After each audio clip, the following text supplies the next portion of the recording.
Um, do you remember back years ago on my YouTube channel, probably 2017, where I was like, you guys come here, do what I fucking do, and then talk. And then see how difficult my life is. And then see how difficult everything is. Pretending to be me, pretending to take my identity, pretending to be some form of bloodline that's not actually you, and you're learning as you go. I mean, inspiration is great, but really, actions really do speak louder than words. And though I have mentioned in the past, actions can be tricky too, especially if someone is extremely intelligent.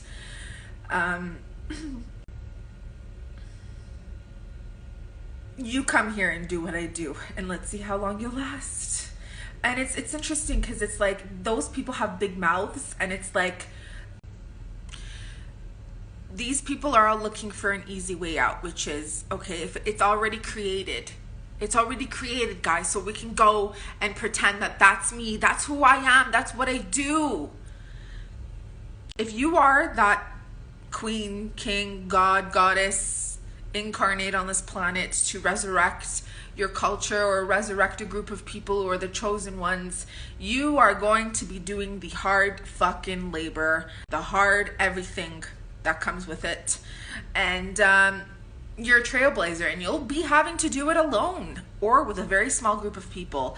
But it doesn't look like that's what's happening with you guys. So again, corresponding to my last video, thank you so much for believing in me, because none of you have lasted here. Anyways, let's continue. So if you want things done and you want to call upon some entities or deities, Goetic Magick, guys. Goetic Magick is very powerful. It's not for the weak-minded. It's not for the timid. It's not for the inexperienced. Okay? So if you are inexperienced or even immature with your own emotions, like meaning you're not developed with your emotions, or you're blinded, meaning you cannot see your own inner turmoil, your own feelings, and you just keep looking at other people that's how they are only, I will not recommend Goetic Magick to you. I will go say, you know, go do the whole Hindu thing, or go practice Buddhism, or just even play with a bunch of oracle cards and practice divination like tarot or coffee cup or tea leaf readings, but don't do anything of an invocation of very ancient spirits and entities and deities, okay? Because also understand that if you do claim you're an ancient spirit and you've incarnated, you feel like you're an alien or you're a god or a goddess, because that's what people tell you in readings or something of that nature, or you happen to meet someone, or you go through some trauma and you go through some awakening and something comes out and something tells you that you are an ancient being, you need to develop your emotional state first, okay? Because if you cannot fathom or understand or grasp the power of seeing yourself through another individual, rather it's not really what they're doing to you, but that they're showing you an aspect of yourself that perhaps you don't even know, or needs to be shown to you, because spirits and entities can play tricks on a person who's very emotionally unstable, or someone who's not emotionally aware of themselves, okay? It takes a lot of hard work, guys. Again, it's not for everybody. So this is specifically for people who are pretty much forced into this life. And I say forced into this because it's like, no matter what you do, where you go, what you do for a living, it will follow you, okay? You will be chosen to be doing that work, meaning you'll be pushed out of what you're doing just to be doing it. And only those people who are doing it know what the hell I'm talking about, okay? This is not something I truly believe in a sense of I made it up with my own words, but it's just what I've seen with my own eyes, and it repeatedly keeps happening. So you got to do the work, guys. And if you feel that you're on that state of, okay, I'm not emotionally stable and I want to get to that level of doing Goetic Magick or you know, voodoo or hoodoo or whatever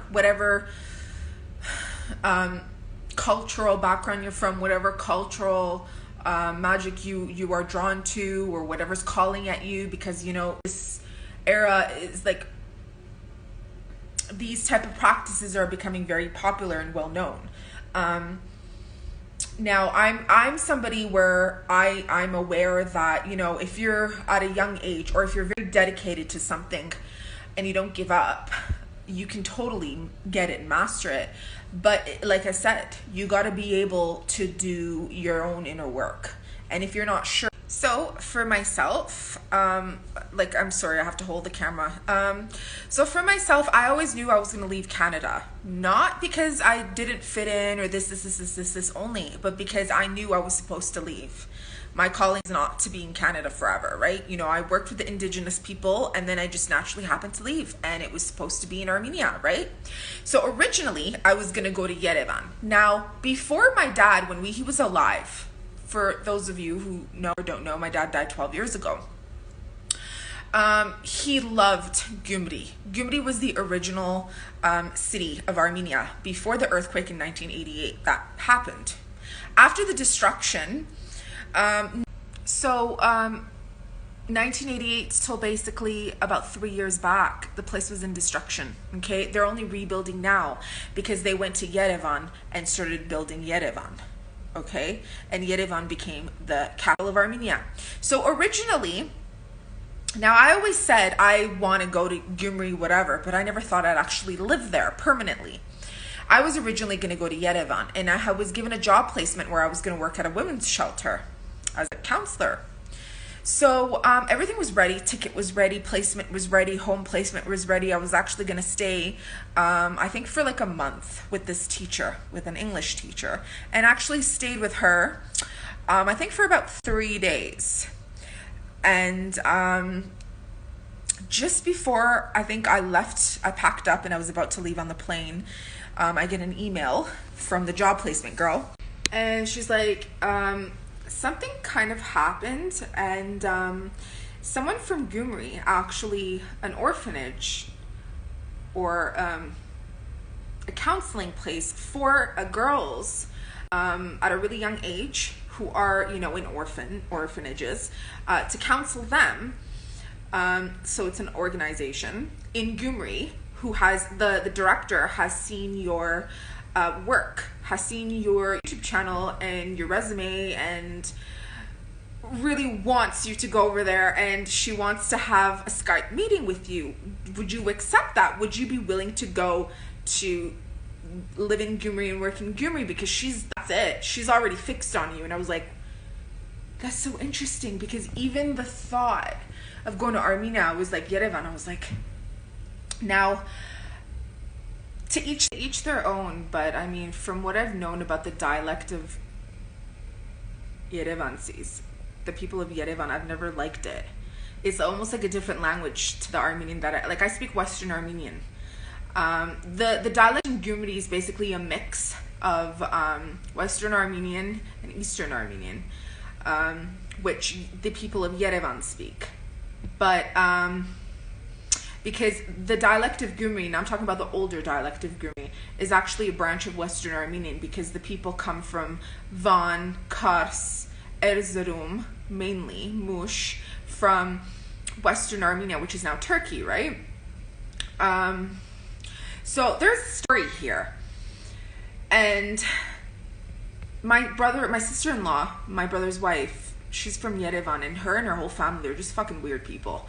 So they don't smile, they're, again, to each their own. Some people, they love the people from Yerevan, they love the dialect, they go to Yerevan, they love it. So I went to Yerevan knowing what was going to happen, and they said, it's all up to you. If you want to stay in Yerevan, stay there for a few days, stay with that teacher, see how you feel about the place. And I went to Yerevan and I didn't like it. I did not like Yerevan. I said I would not stay here. I mean, in the main area of the city, there's nice restaurants, there's nice pubs, there's nice cafes, very similar to Montreal, Quebec, Canada. But I just didn't feel a calling there. Why would I leave Canada just to go to like pubs and cafes and stuff? It wouldn't make sense to me. So I told the lady I was in, I'm like, I'm going to Gyumri. So I ended up having a 1 hour Skype meeting with that girl. And I remember the sun was shining behind her, and their logo was the sun, and I was like, that's it, I'm going to Gumri. And the teacher I was staying with in Yerevan, she's like, oh my god, are you crazy? Don't go. No, oh my, the people are not going to accept you there. Like, you're tattooed, you have a personality. The people in Gumri, they're villagers. I'm like, that's exactly what they're, she's like, there's so much destruction there. And I'm like, that's exactly where I need to be then. They need me. And I love you. For those people who know me, where there's destruction, that's where I'm at. And it's so interesting. My father died December the 7th. The earthquake of Gumri was December the 7th. Came to Gumri, fucking fell in love. I just felt like this soul calling, like sparks of souls everywhere.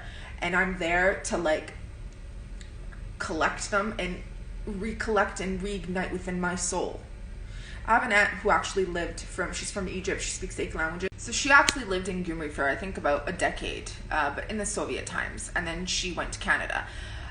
So I fell in love with Gumri, and there's actually a video of me on One Public Armenia or something, where I was actually interviewed at the location. It's in Armenian though. So you can find it on my YouTube channel somewhere, I can't remember. And you could see a little bit of the area of Gumri, and I love the black stone buildings.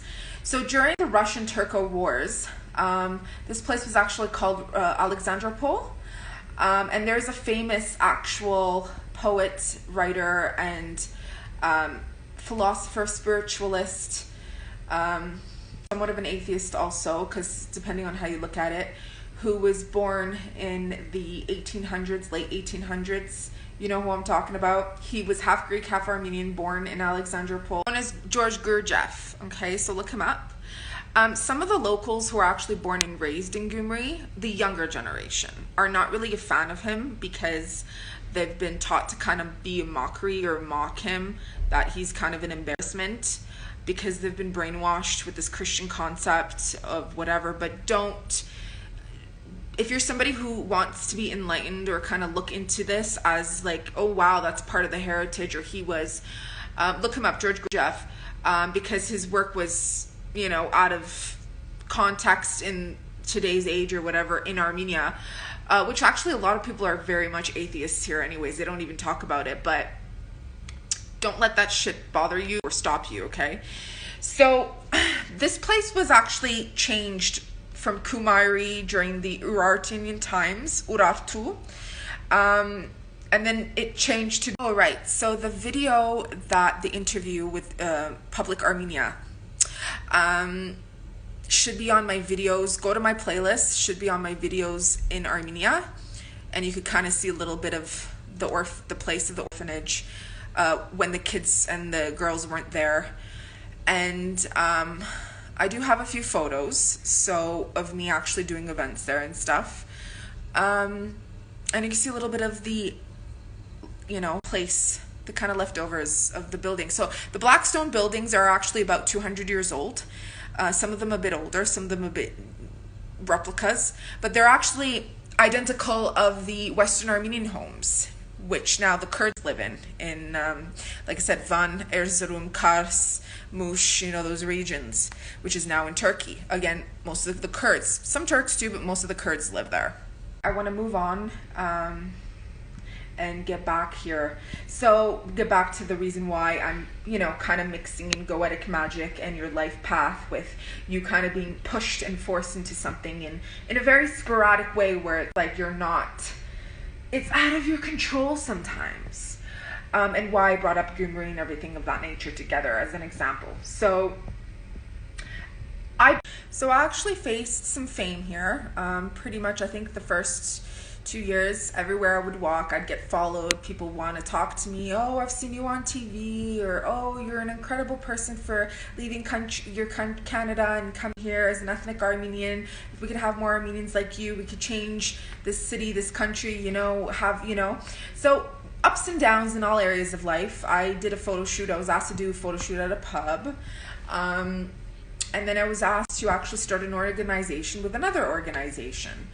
I did that for quite some time, but I just realized that it's not my cup of tea forever, and it's not gonna, I have my own ways of doing things, and I'm very outside the box, and I know what I came here to do at the end of the day. And again, like I said, your mission and your calling and the spirits and your ancestors will fucking break shit up to get you back on path. Okay, the video cut out. So, fuck, what was I talking about? Okay, the Book of Enoch. So it was about 2019, is this recording? Yeah.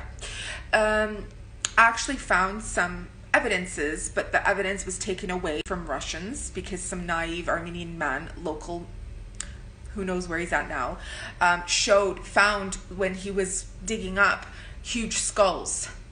And going back to the Book of Enoch and some of my videos that I've published in 2015, where, you know, Gyumri, you know, Armenia was a very ancient place. So there's some videos on YouTube, if you actually look it up, where they do talk about, okay, you know, the skulls and whatnot, and you know, is Gyumri the place of the fallen angels, and so on and so forth. So, like I said, it's been chosen to do the work here, and I'm staying here, and this is my place. Now, I don't know if the video cut out again, but there's some videos you can find on YouTube, not on my channel, some other people's channels, where they do say or ask or, you know, question, maybe Gyumri is where the fallen angels are from, or died, or, you know, something of that nature, where they came to and settled.